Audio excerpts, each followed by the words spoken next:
السلام علیکم، کیسے ہو آپ سب؟ امید کرتا ہوں کہ آپ سب خیر و عافیت سے ہوں گے۔ اگر ابھی تک آپ نے ہمارے چینل کو سبسکرائب نہیں کیا تو آپ سے گزارش ہے کہ آپ ہمارے چینل کو سبسکرائب کر دیں تاکہ جب بھی ہم نئی ویڈیو اپلوڈ کریں تو اس ویڈیو کا نوٹیفیکیشن آپ کو مل جائے۔ غذاؤں کی احتیاطی تدابیر۔ چاول کھانے کے بعد دودھ نہ پئیں، سر درد والے پالک استعمال نہ کریں، قوت باء کی کمی والے دھنیے استعمال نہ کریں،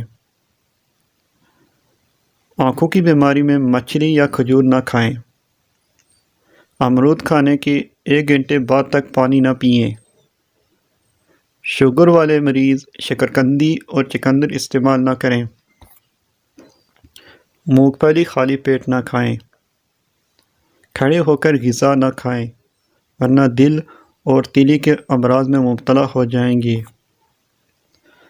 انڈا ابالنے کے بعد ٹھنڈا کر کے نہ کھائیں ورنہ تیلی اور دمے کی بیماری میں مبتلا ہو جائیں گے۔